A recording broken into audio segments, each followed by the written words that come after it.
we'll put the truth to one side in order to be kind to people. But is it kind, essentially, to be telling lies to people?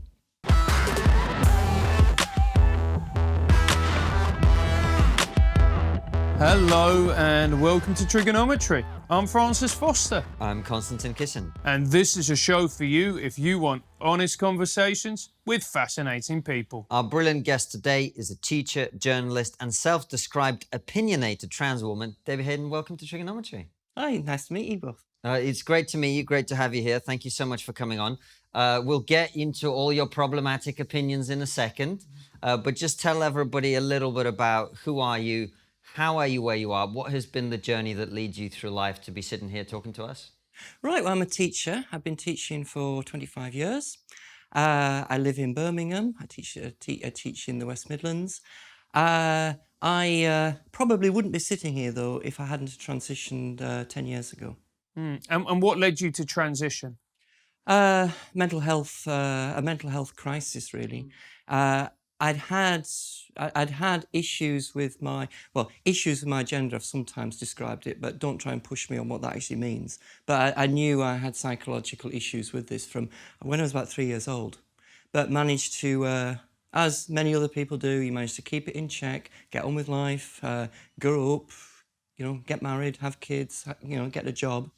But around 10 years ago, I just found it increasingly difficult to carry on as I was, as a man, working as a man, living as a man. I felt I should have been a woman. I actually believed at the time I was some sort of woman. So I transitioned. And you got into, certainly came to people's attention, certainly to our attention, when you wore a T-shirt. And help me get this right, because this is all a bit minefieldy. You wore a T-shirt saying trans women are men. Really glad you're the one asking this question, mate. Yeah, as am I. Am I right so far? You're right. I'm right so far. And then there was some, it got in the news and there was a big thing, and then there was a disciplinary action and blah, blah, blah, blah, blah. Now, why would you as a trans woman wear a T-shirt saying trans women are men? Well, it's a political statement. I've always wanted to say things what I believe in. As I said, when I transitioned, I thought I was some sort of woman. By 2 years ago, when I wore that T-shirt, I realised I was no more a woman than you two are. But we're bombarded with this message that trans women are women. Get over it. And there's that second part of the statement, which I think is equally important as the first.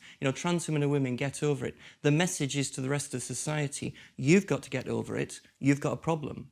Whereas my message was trans women are men, which is an equally valid political statement, but get over it is directed inwards towards us, because I think if we get over that fact, we can live much happier lives and much more secure lives and much more confident lives. Do you not think that there's inherent contradiction, though? Because if you are a man, what possible reason would we have to describe you as she and use female pronouns when you're not in the room? Well, it's what you see and what you and how you naturally would describe me. We use pronouns for inanimate objects, like ships can be she. So I would go with pronouns describing sex, but pronouns, when I describe somebody else, the pronouns I use are to help me describe that person to somebody else. And so if you were describing me as she, if that makes the conversation between you easier, then use it. If you use he, then use he. The important thing about a pronoun is it stands in the way of the noun, so that you know exactly which noun or which person you're talking about. The reason I bring it up, Debbie, and I want to get into this a little bit, because I think this is where one of the biggest disagreements there is on this issue, and it might feel like we're getting into the weeds to people, but it is important. We had Jordan Peterson on the show a while ago, and we were talking about the fact that identity is a negotiation between the individual and society. And so to me, it seems like the concern about ensuring that people use the pronouns which match the gender that you now have is about, say, if I was to say he about a trans woman who wasn't you, that would be me deliberately, or possibly deliberately, but it would be me rejecting their attempt to have the identity of a trans woman now. people would argue that, right? So the reason I asked you the question is, if you are a man, why would I embrace the identity that you now have, which is you're a trans woman? You've made you've taken steps to appear female, right? You've done that. Yeah. And that's a reflection of how you feel inside, but it's also a reflection of how I'm putting things on you now, and you reject them at will, but you want society to see you a certain way as well. And me using a different pronoun is me saying, I don't see you that way. And that's why I think a lot of people are uncomfortable. Do you see what I'm getting? I see where you're coming from, but it's to me, the most important person who thinks of it is me. It's how I feel about myself. The whole process of transition was to help me feel comfortable with my body. Why should I care what you think? This is the issue. You think one thing, that shouldn't bother me. If I'm confident in who I am and secure in who I am, your thoughts don't concern me. That sounds I'm being negative towards you now, but you're entitled to. It just seems that others seem to look to other people to validate them. I want you to think this about me, so I feel good about myself, which is it's a fool's game, because even if you say something, I'm not convinced if you actually believe it, and we get into that point. Well, Constance says this, but does he really mean it? And I want you to be honest, and use whichever pronoun whichever pronouns you like. It doesn't bother me. In real life, where people know me, there's a mixture use. Some people use female pronouns about me, others use male pronouns about me, and it really doesn't matter. Really? No, it doesn't matter at all. So my children use male pronouns because I'm their father. But we just go with it. So the phone, we still have a landline, and it still takes calls, and it still takes calls which are not people trying to sell us stuff or tell us our internet's going to be That's cancelled. how I know you're from the north. Yeah. But people ring, and so we've got the kids who have been using male pronouns. So he this and he that, and that's fine. And then the phone will go, and I'll say, and one of my kids will ring, I'll go get her for you. And, so they're just labels, these pronouns. So let's say you had a colleague or someone you knew who insisted on calling you by the incorrect pronouns. You wouldn't be upset, offended, angry, even if you said to them, look, I prefer these pronouns. No. Well, no. No. Well, I wouldn't go out of my way to say you must use this pronoun. Yeah. When I transitioned, there were two tests of whether you'd made a successful transition, as it was called. The aim was to address your mental health issues, call them what you will. The aim was to transition and then pass unnoticed in society, and be taken at first glance as a member of the opposite sex. So when you heard people referring to you by pronouns, when people would say she, you thought, oh, I'm doing something right here. Something's going right here. The other one used to be being directed to the toilets, which is another become a thorny issue. So if you'd said, do you know where the toilets are? And if you were directed to the women's, you think, and you would ask something you just didn't know, and that would be the way of testing these, testing, the way you're projecting yourself to society. We seem to have turned that completely on its head, where now, rather than me doing something and then having society respond, it's telling society what to do. You shall use these pronouns, or you'll be, whatever, a horrible person because you hate trans people. And you think, well, no, it's the wrong way around. We should be taking our part in society rather than demanding things of society like this. And Debbie, why do you think it is that, look, this is an issue which affects a tiny portion of society. It's a tiny portion of society. And that doesn't mean they don't deserve support and all the rest of it. But why is it that it has become so politicised and become such a mainstream issue? It's bananas, isn't it? It really is. When I transitioned, the aim was to basically stay out the press and keep your job, which is a bit ridiculous now because I'm But it has become it ceased to become a clinical issue. It used to be a clinical issue. We had a mental health issue, and this was a treatment for it, and that was that. Well, it's become a civil rights issue almost, where it's become a big debating issue in society. I do worry that it's being driven by other vested interests. I do worry that this is a way of doing two things, which is compromising women's boundaries and women's rights. Women erect barriers in the way of men for very good reason. There's just there are just too many cases of where men have abused women. It just keeps happening. So women have to put those barriers up, and men don't necessarily like it because they're not necessarily in control of the situation. And the other one is the safeguarding of children, and trans people such as me, I think are being, I don't know. I worry that we're being used in a political campaign to compromise those barriers that women have put up. Used by whom? Men, basically. Well, I'm not doing it. No. Which men do you mean? Like, who is it that's doing it? Well, it's a good question. It's an affront to women's boundaries, in that women traditionally have been able to put up boundaries to men and say, look, these spaces are ours. These are our spaces.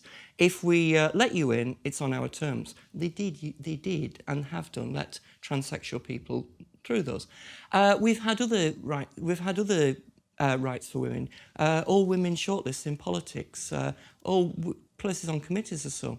Whereas we're in a position now where a man can self-declare as a trans woman, and we've had a big debate over self-ID, but in a lot of places in society, you say a man declares themselves to be a trans woman, and a trans woman they are, and suddenly expect a free pass into those spaces.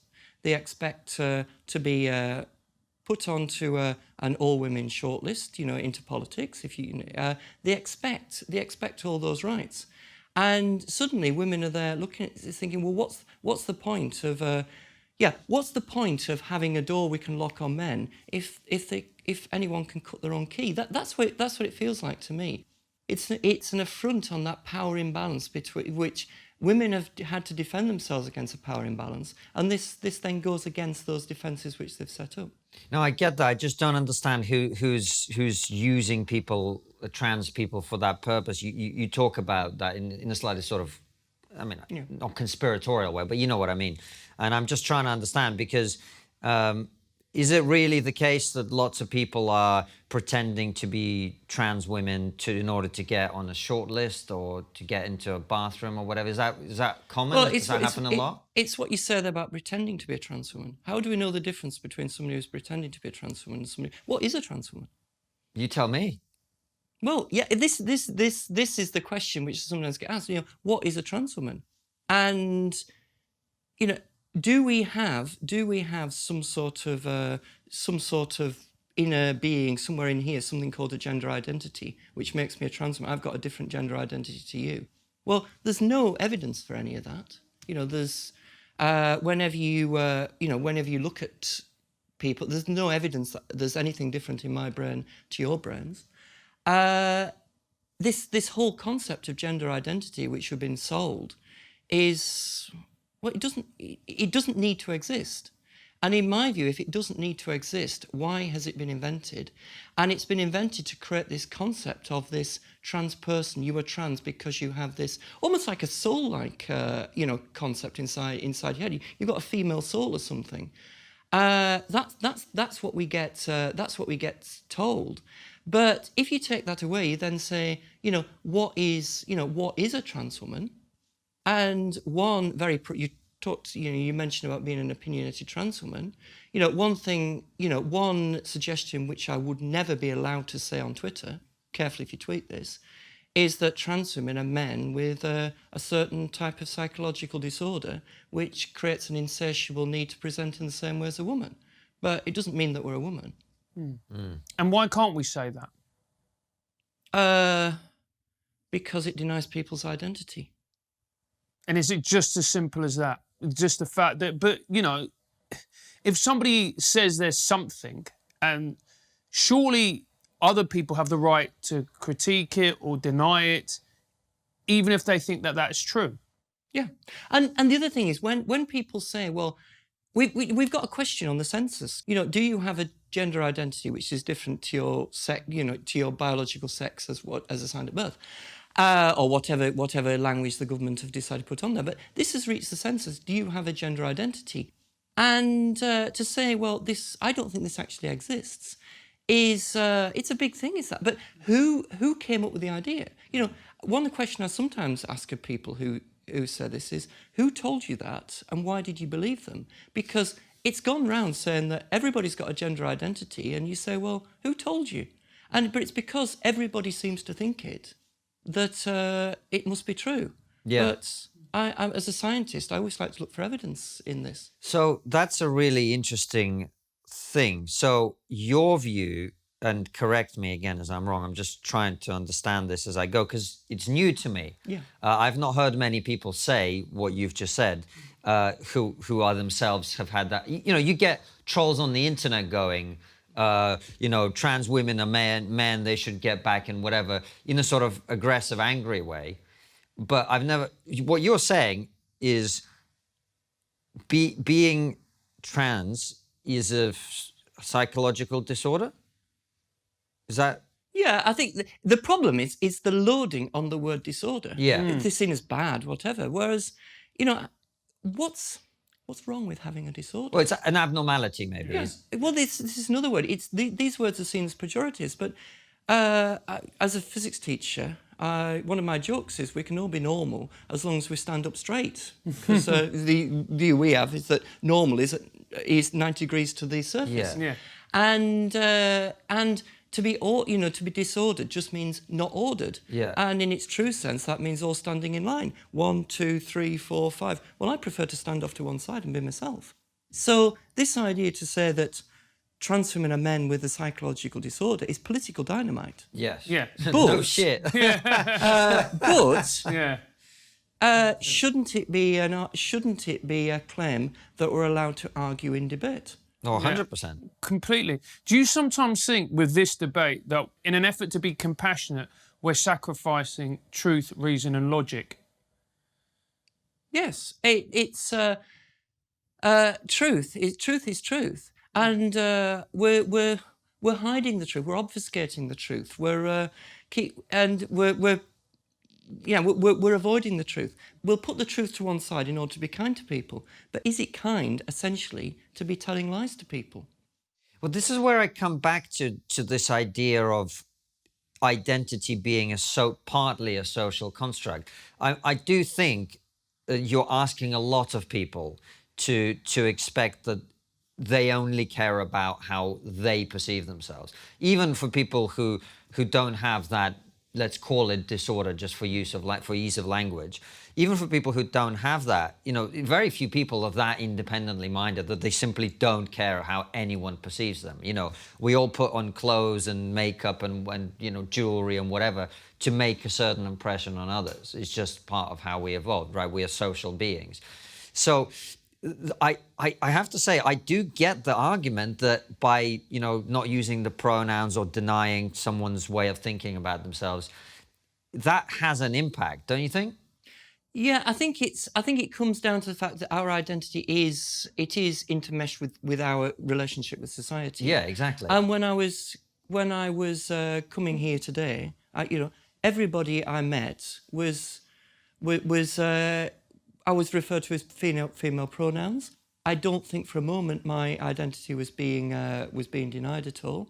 But I don't have a badge that says you must use female pronouns. But the way I interact with society means people tend to use female pronouns because they're more comfortable referring to me by female pronouns. Yeah. And it's whether it's yes, we have personal identity. I know who I am, but we're also social beings living in society, and it interlinks with how you see me. But what the problem I think we're having is, it's other people, and be careful who I talk about here, because I don't want to put the finger at individuals, but it's the philosophy that I am going to, I'm going to demand that society treats me in one way by my words, but my actions, how I live my life, is a different way, and that's the clash. And I'm going to expect society to cope with that, whereas I don't do that. I live my life one way, and people tend to take me as I want to be taken. So I guess what you're saying is you've made your best effort to present as a woman, and people can take it or leave it essentially, but most people will take it because you've made the effort. Whereas if you came in here with a beard and a whatever and looked just like a man, you have less reason to expect people to treat you as a woman.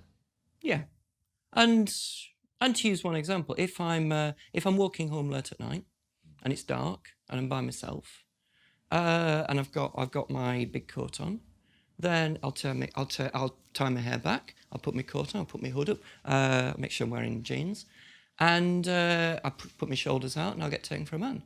It's much safer. And in that case, then I wouldn't expect people to use female. If I was being referred to, then I wouldn't expect people to use female pronouns in that situation. So you've got the best of both worlds. Well, yeah, I've sometimes said to people that we may put male privilege to one side, but we can take it back whenever we want it, and in that is one example of that. So I can the male privilege which I may try to put to one side comes straight back, and I can walk down the street at night, and because people imagine people see a man, so I don't suffer the same issues that a woman would do walking alone at night. And that leads us rather nicely into the issue of non-binary. That is something that I still struggle to get my head around. I'm going to be honest with you, I still don't really get it. Can you explain what non-binary actually is and your opinions on it? Well, aren't we all non-binary? Are you binary? Am I binary? I'll be honest with you, I never expected that People question. do keep comparing him to Sue Perkins. Yeah. But it's a good. What does binary mean? I guess it means that somebody identifies completely with the with the stereotypes and characteristics which are expected of men or women in society. But when you start unpacking that in yourself, we're all a curious mixture of masculinity and femininity. We're all qualities which are considered to be masculine, qualities which are considered to be feminine. We're all a mixture of those. So in terms of... But we are a mixture of those, but I am binary. Like, I've never questioned my quote-unquote gender identity. I've never felt like, well, maybe I'm not a man. Like, it's just never occurred to me, right? So I'm binary, let's say. Francis, questionable. Hate speech. Yeah. But it's what this means. It means you're talking about your personality. It's how you feel comfortable with yourself, with your body, with those things. But this is separate from our sex.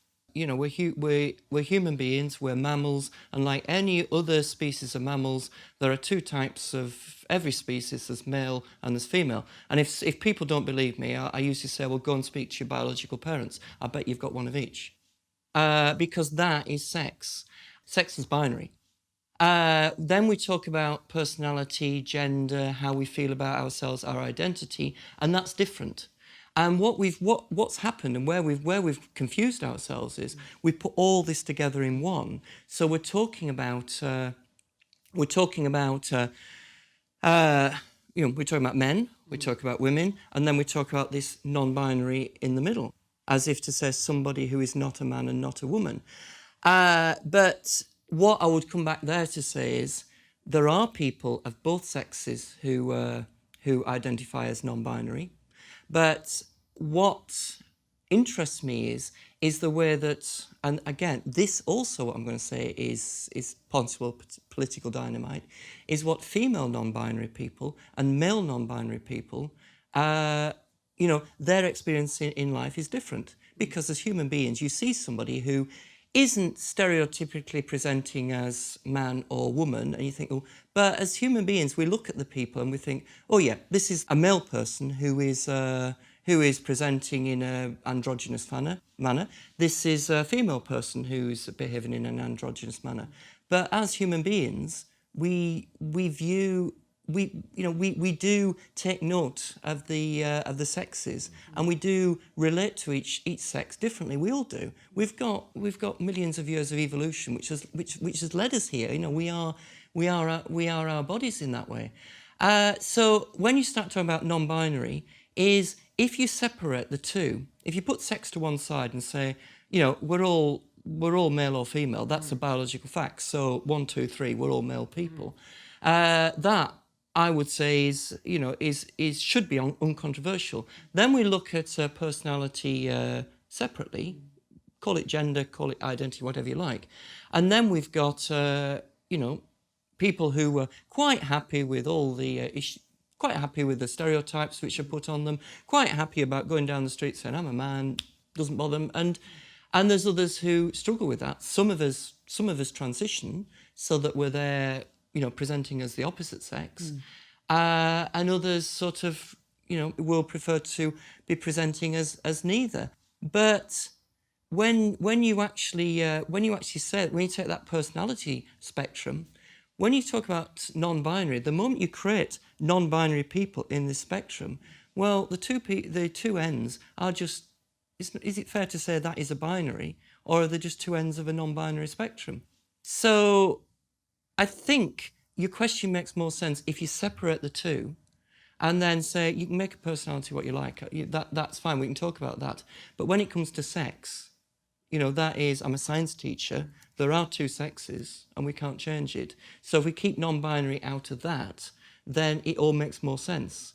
But that, again, is the political issue. People like to identify out of their sex, but we can no more identify out of our height or our age. These are just facts of our bodies. My body is male. It's 182 tall, and it came into existence 52 years ago. I might not want that to be the case, but those are facts of life.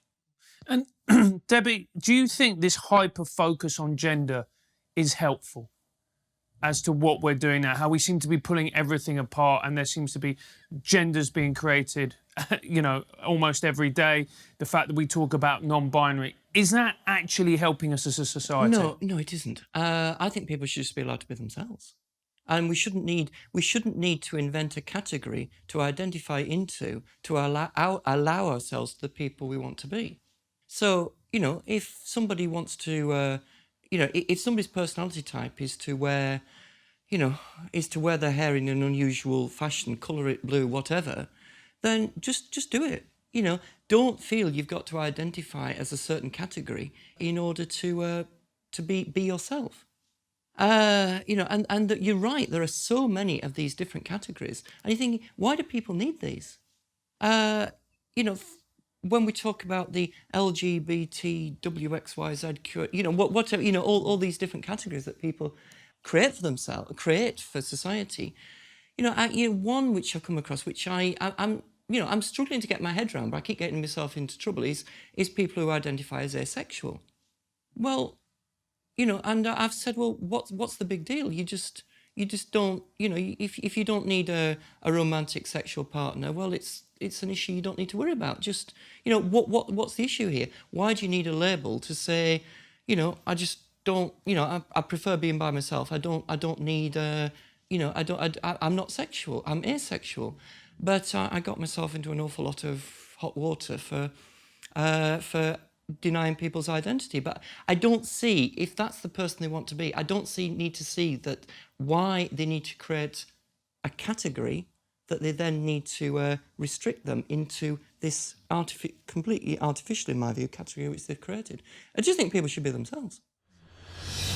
Have you ever been abroad and felt out of place because you didn't speak the language? No, because I voted Brexit.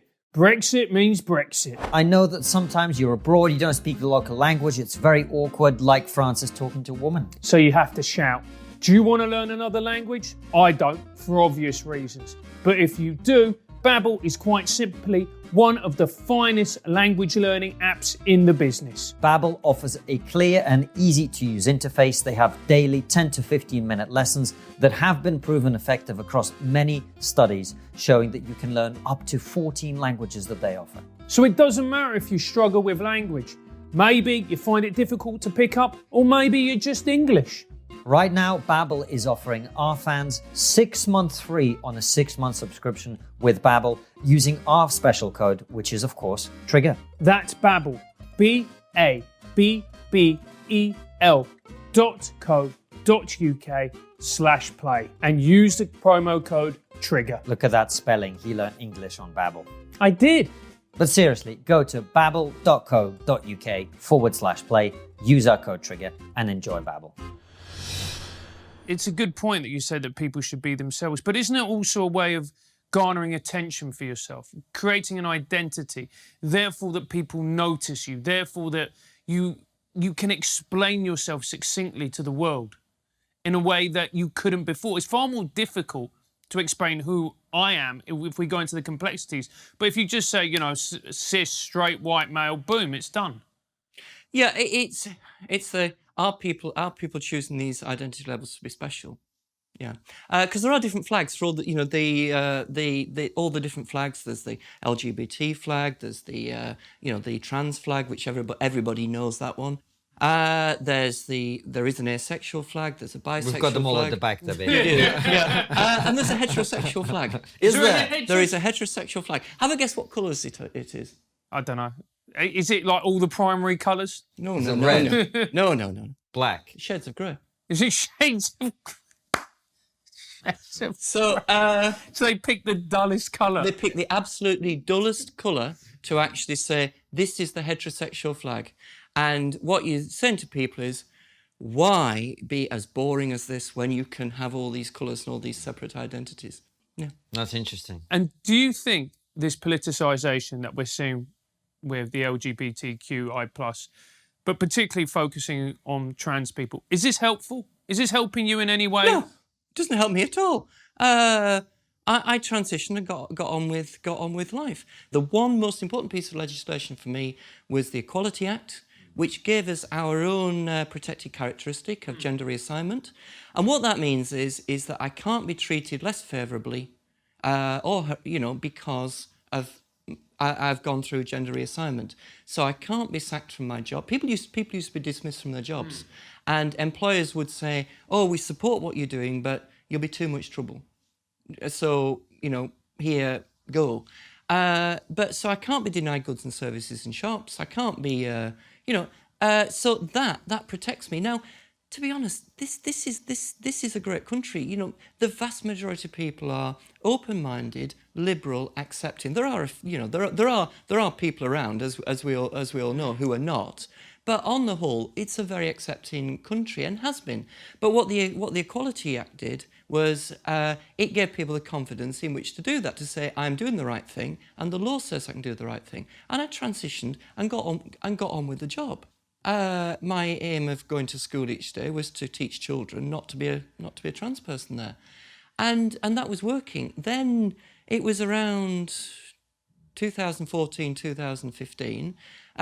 Big campaigning organisations started jumping on this to use this as almost like a civil rights movement, which, in my view, was never necessary. We were getting along just fine with trans people. Were you? Because we keep being told, and this is an important part of the conversation that we haven't had yet, but you bring it up. We keep being told that if trans kids, if such a thing exists, if children with gender dysphoria, if they're not given the right emotional support, if they're not, given help with their transition, if their pronouns aren't used, if their parents don't immediately start going, well, you say you're a girl, then you're a girl, whatever it is. If that doesn't happen, then Suicides are very high. We're told that the reason we need to be very aware of this and raise awareness is that trans people experience a lot of hate and abuse and violence and that worries me. I don't want to be contributing to people being hurt. And if that, and I think the argument goes, well, if I just use the right pronouns and if I just, don't worry too much about the nuances of it, if I just accept what I'm being told, well, at least I'm not hurting people. That's how a lot of people think. And frankly, probably until we started the show, that's how I thought. I was like, well, I'll just do what's asked of me because I don't want to hurt people who are already vulnerable. Is that not all true? You've asked a lot of questions there. I have. A lot of questions. I want to come back to what you've said about children. That is an issue. That's a huge issue. But coming back to this, how trans people live in society, it's not my experience at all that there's a lot of people out to get me. I live, my life is as normal as anybody else's, and there aren't people hiding around the corner abusing me. It doesn't happen. This week in Parliament, Jess Phillips read out Karen Ingala Smith's list of the more than 100 women who have been murdered by male people, including partners, this year. When we talk about trans people, the impression is that the world is much more dangerous for trans people, but there wasn't a list to read out from the UK this year or last year.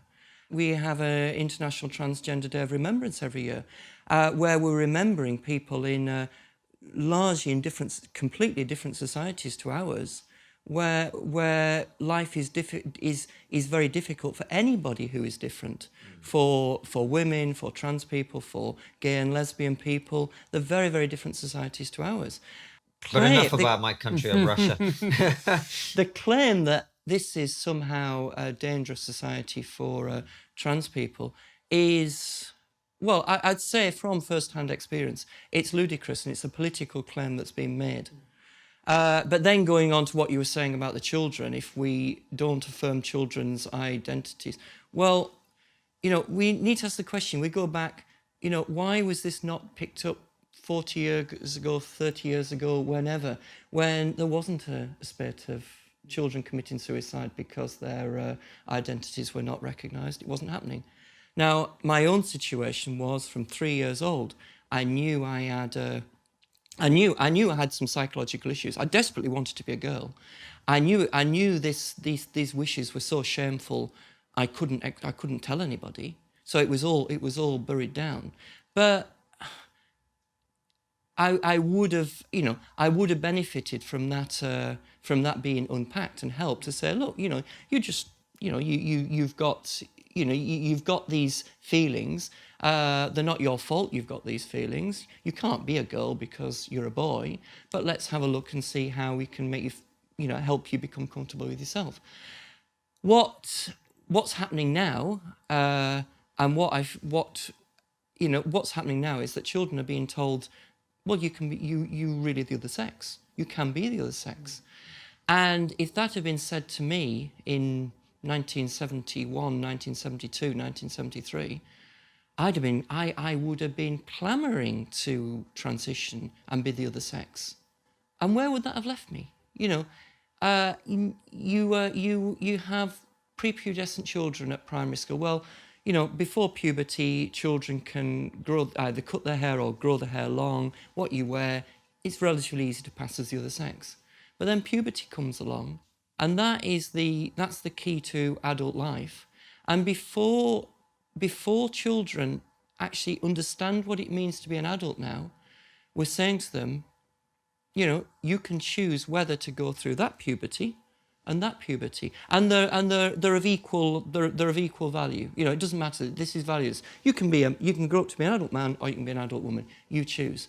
And if I'd been given that choice in 1975, 1980, I'd have chosen to be a woman, or chosen to be a girl, because that's what I wanted to do. Would you not rather that had happened? No. Why not? Because I wouldn't have had my children.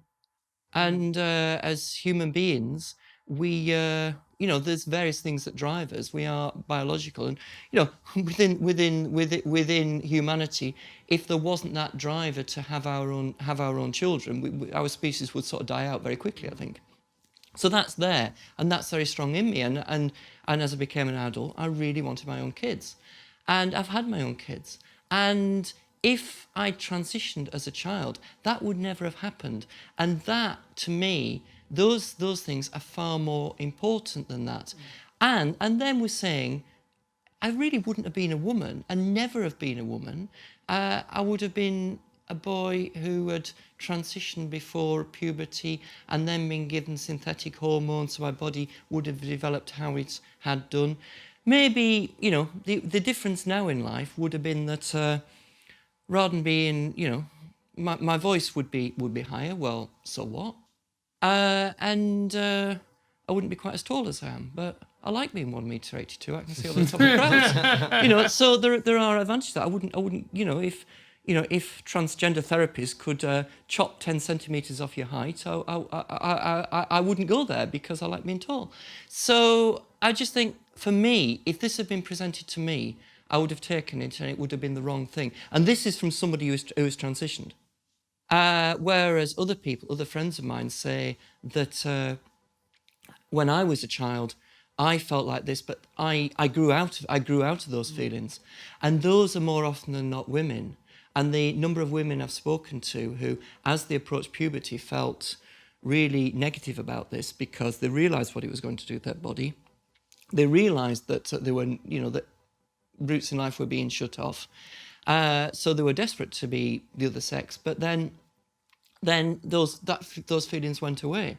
And what really concerns me, what we're seeing with children, is that this generation now that are being told they can be the other sex, the vast majority of them now are girls. You know, it's around, you know, 2/3 of the referrals to gender clinics are now girls. And there's no big army of middle-aged women coming out saying, oh, now that society's changed, I can transition. There's middle-aged women saying, yeah, when I was that age, I felt like that too, but I grew out of it. And I really do worry about what we're doing to these children. Just tell them that they can be the opposite sex when they can't, making those promises to them. And then when puberty comes along, saying, you know, there's this medication and surgical treatments which can make you into some sort of facsimile of the well, they don't say that, they say they can make you the opposite sex, and it's just not true. And the impact on those children in the future, I really do worry about. We talked about women's rights before. You know, this trans has become the hot topic of debate. It will pass on to something else. I'm sure something else will come around. And if women's rights have been compromised, and they can be reclaimed. But if children's bodies have been damaged, they're damaged for life. And they only have one body. And that is something, as adults, we need to take responsibility for that. And there are too many people who are saying, oh, well, you know, if that's what's going on. Now, there's no criticism here, but there is a widespread attitude that I don't know about this. This, you know, cleverer people than me come and do this if it's not harming anybody. But children's bodies are being harmed, and I think as adults we all have a responsibility to think critically at what's going on, look at both sides of the argument, and when people make claims, always ask that question. You know, where is the evidence that they're citing for this claim? Because I think all too often we're hearing the evidence which is cited is that everybody thinks this, which is an appeal to popularity, or, you know, people in authority think this, which is an appeal to authority. Whereas those, you know, anybody who thinks about issues knows that those are poor support to arguments. So kids worry me. Yeah, and do you not think that it shows that there's something quite wrong with society where effectively, well, we're transitioning these kids and that's seen as the right thing to do when we all know that children are simply not capable psychologically of making these huge life choices? Yeah, and very, very young children as well. 3-4-year-old children. Parents are taken to the gender clinics, are getting referrals from children who are aged 3, 4, 5. It's, you know, and then you've got to ask the question, why are parents doing this? What are parents seeing in their children to actually do this? Are they seeing gender non-conforming behaviour? This is the question. This is where parents need to be challenged. Why do you think your child is trans? well, my son, or whatever language they use, prefers to wear dresses. Well, why can't boys wear dresses? And the question of parents is, do you have a problem with your son wearing dresses? Because my worry is that parents have issues about children exhibiting gender non-conforming behaviour, and this is a way of helping the parents address their issues.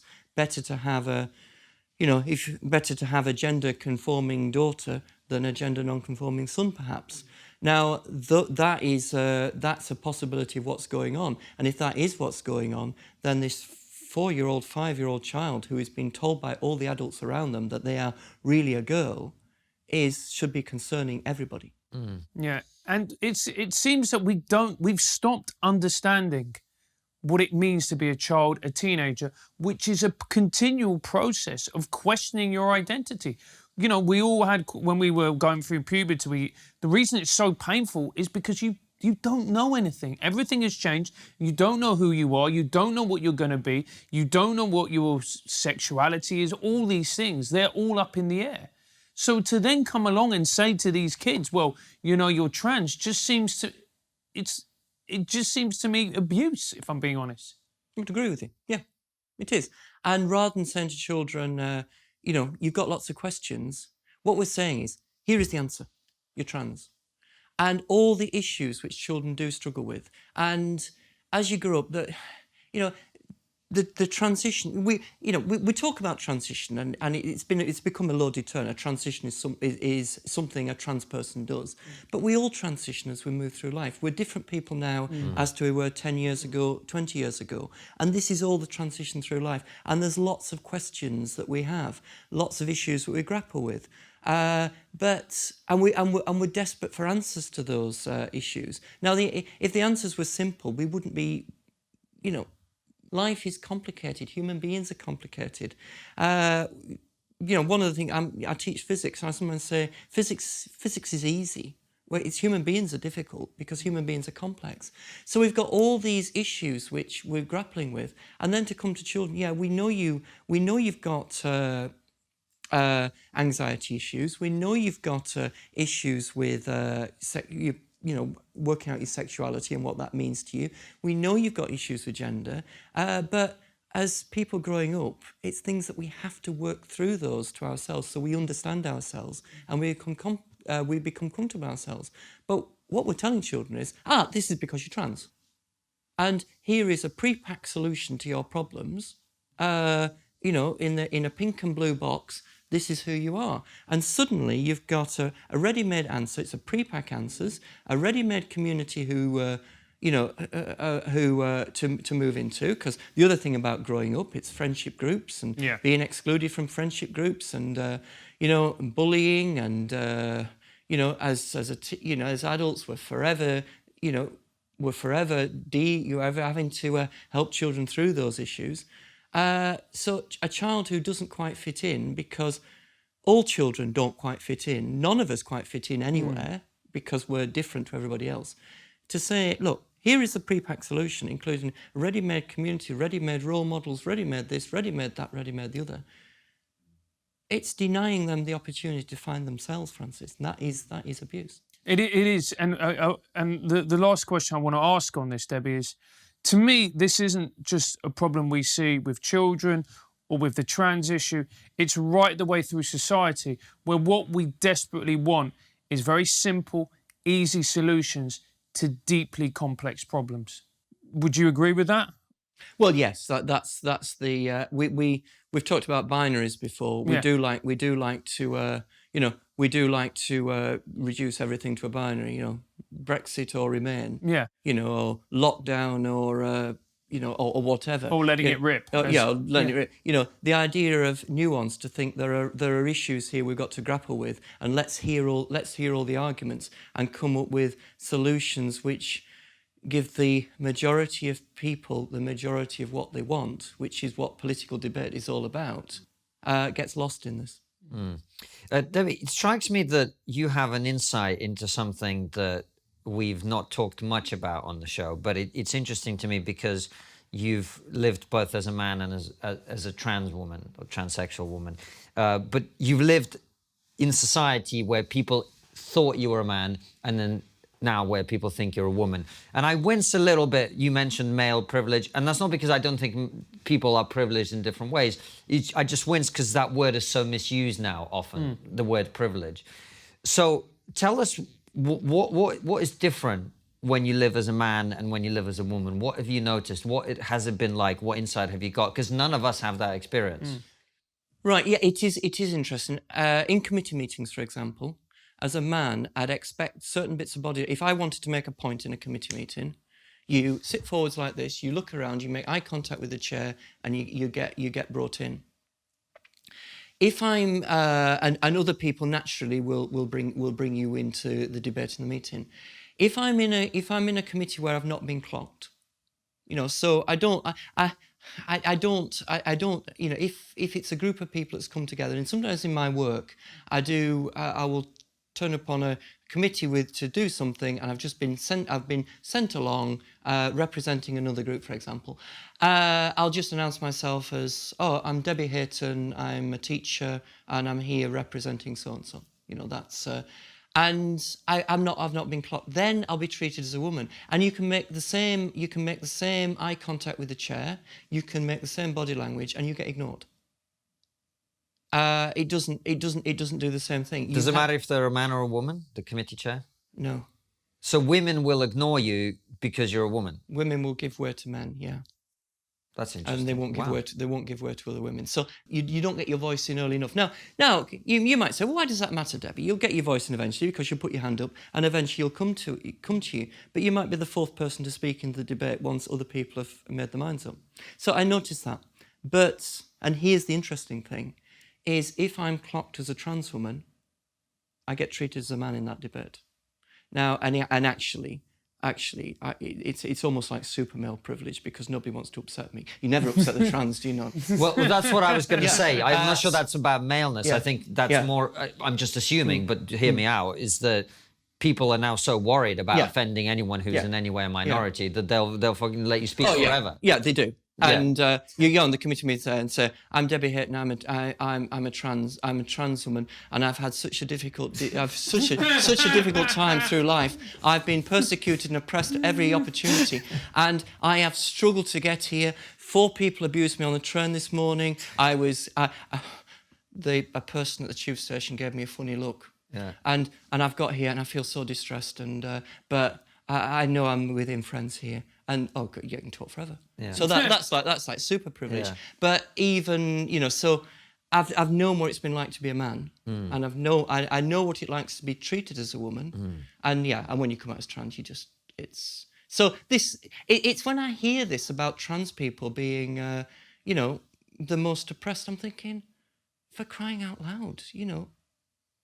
You know, and the other Do you think maybe that's just people talking about like their childhood, like growing up in the 70s? You know, it was a different society then. I think if you'd come out in a meeting then and said, I'm actually trans and I've been, you know, someone looked at me funny, I don't think you would get that reaction. No, they wouldn't have done. But it's what the question you asked was, is there a difference between is male privilege? And I would say male privilege exists in those meetings where political decisions are made. Yes, everybody will have their way, but consistently, male voices will get heard first and before female voices, and it's incremental, just a little bit here, a little bit there, somewhere else. And it means that society tends to get run for the benefit of men rather than the benefit of women. What about other stuff, Francis? Let me just follow up on this. You know, you talk about making yourself look like a man when you're walking home at night or whatever because it's safer. Actually, I mean, you're more likely to be a victim of violence if you're a man. That's a statistic, not sexual violence, so that's a thing. But what else do you notice about being a woman and how people treat you differently versus when you appeared as a man? There isn't much because in situations where we're well known with family, you tend to get treated as who you are. Yeah. You know, and for my close family to suddenly start treating me differently because I've now said I prefer to be called something else, and it didn't happen. And at work, I tend to get treated as me. And out in the street when people treat you differently, it's hard to say. You know, it's what's the big thing about how I want to be treated differently as a man or a woman? And as I've tried to unpack this within myself, it's not about you, and it's not about the rest of society. It's purely, largely and squarely about me and how I relate to myself and my body. That's the key to it. And society is, for me, is a bit of a bystander. And as long as you'll allow me to live my life without persecuting me, oppressing me, and you do, then I don't have a problem in living here. It's a great place. It's the UK for trans people to live. It really is. And it really does upset me when people say, it's really dreadful.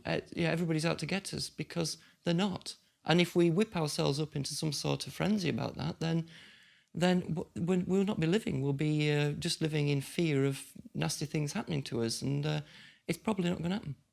And we look at the fact that we have these groups now, and it just seems that we're more polarised, more divided than ever.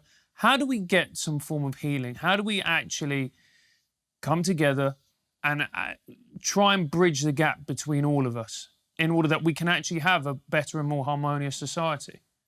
I think we need to take identity out of political debate. We need to be looking at people's rights to do things rather than people's rights to be things. So that whenever we start basing laws and policies around identity, when people being things, then we have big, huge problems. And identity politics it just leads to so many issues.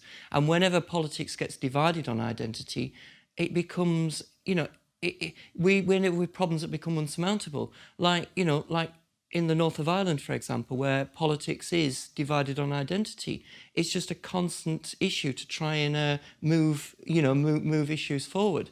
Whereas what we should be doing here, we should be moving the debate along people's rights to be. People should have a right to, be whoever they like. Let's say it, for goodness sake, we are individuals, but move the debate for the rights to do things. So our rights to, wear a skirt, for example. Now, wouldn't it be better if we pushed for the law, not to say, because I identify as trans, I have a right to dress like this without being abused? How about just saying everybody in society has a right to dress like this because they're human beings? So we take it away from the identity and say, you have a right to do this, you have a right to do this, and you have a right to do this. And that I think would be a way forwards. You're talking about really letting people do what they want as long as they're not hurting other people, basically. Well, yeah, it's the law. The law should be permitting certain actions and prohibiting other actions, and it's out of political debate. We know where to put the barriers down. So the law protects our rights to do things and stops us doing other things. But in this issue, it's become mixed with identity. So we're then saying, well, we then start talking about your right to be trans, or prohibiting you from being trans. And this is where people actually say, we say, you're denying my identity. Whereas what we should really be doing is saying, let's have a look at the issues here. Let's have a look, make these rights universal. Trans rights are human rights. Yes, they are. Let's have a look. We'll give everybody the right to dress, to pick up from either dress code. Organisations traditionally have had one dress code for men, one dress code for women. Why? Let's just let everybody, select from either dress code. Then there's other issues, such as it just sounds bananas. It used to be an issue changing, your title from Mr. to Mrs. Were you allowed to do this? Well, my title was Doctor, so I never had that.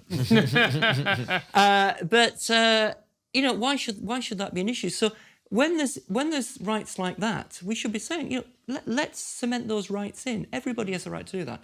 But then there are rights which do affect other groups, and that's when we're coming down to the debate that's been there about women's boundaries.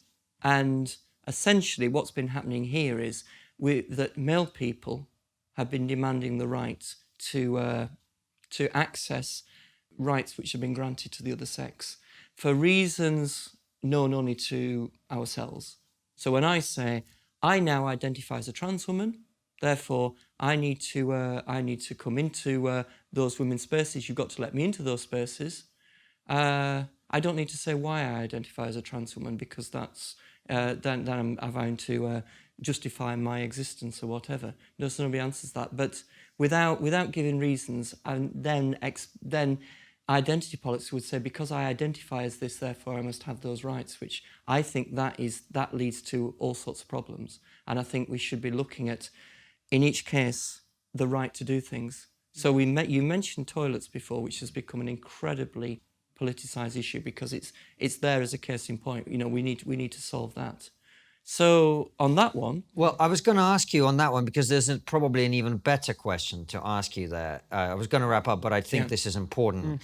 You talk about male-bodied people and want all of that stuff.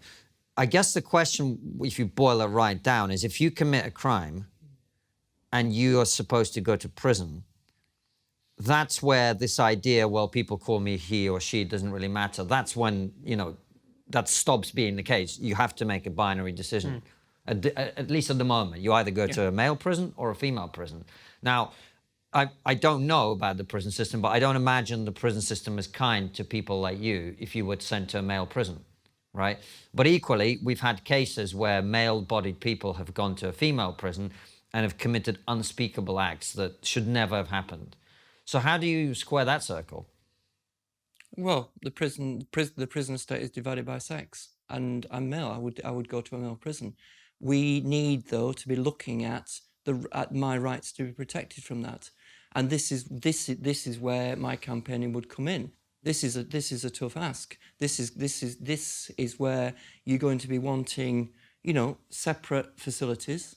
I'm not going to want to share in a cell with somebody else. Showering and changing facilities. I pass reasonably well. You know, if people don't notice, but in the showers, I pass much better in the showers than I do anywhere else.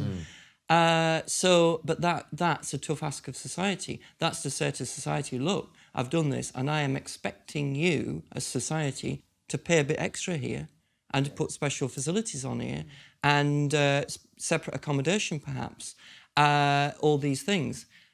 I'm not saying, and I think this is wrong, is saying to society we should ask women to budge up and make room in the female estate, because that's what would be that in my view is the But you're putting people in danger. I mean, it's horrific what's happened. Yeah. So women and the profile of female offenders in prison is totally different to the profile of male offenders. If you look at how many what women end up in prison for is very different to what men. You know, men end up in prison for violent crime, and you know, women often end up as being the accomplices of crime. And you look at the profiles of women in prison, and a lot of things is you think you're a bigger you were a victim here, and a victim of circumstance.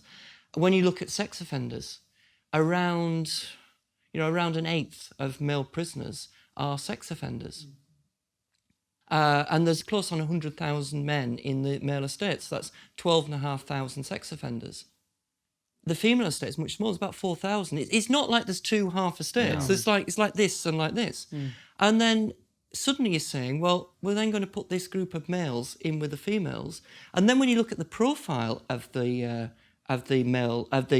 transgender offenders, it's not an eighth. It's close on a half of sex offenders. Yeah. And there you've got a big problem. And just to gloss it over and say, you know, well, this is just how it will be, and saying that hopefully there aren't too many problems in women's prisons, or we'll deal with bad cases, we'll deal with problems in the code. Hope there's not going to be too many. I think it's totally unacceptable. What society's been saying to women is, you've got to budge up and make room. And I've got total sympathy with women who say, enough, you know, we're not doing this, and they're quite right. I agree. I mean, that is an issue where it's like, this is so obviously wrong. And so I guess what you're saying is you need to make special arrangements for male-bodied people who present as women to be treated differently. Yeah. And look, this is the thing you see, and it costs money. more. Yeah. So the government may be happier to take the cheapskate solution, which is just to move us in with money. But you can't have women being raped by these people because we don't want to pay extra money. You just, I mean, it's a no-brainer to me, that one. Debbie, it's been an absolute pleasure having you on the show, and you've cleared some of these things up for us. I'm sure we'll have to continue to try and wrap our heads around it as a society. But thank you so much for coming on, and as always, we have one more question for you. Which is, what's the one thing we're not talking about, but we really should be? The power of the tech giants in San Francisco and Seattle to control what we think and control what we're allowed to say. Well put. We've been talking about it quite a bit. Yeah. Good point. Thank you very much. And Debbie, if people want to find you on social media, wherever else, where's the best place to do that? Twitter's probably the best place. If you search my name, it comes up. We'll make sure we'll put it in the description. Thank you so much for coming on, and thank you for watching. We will see you very soon with another episode like this one or a live stream. All of them go out at 7 p.m. UK time. Take care and see you soon, guys. We hope you've enjoyed this incredible interview. Remember to subscribe and hit the bell button so that you never miss another fantastic episode. And if you believe that the work we do here at TRIGGERnometry is important, support us by joining our locals community using the link below.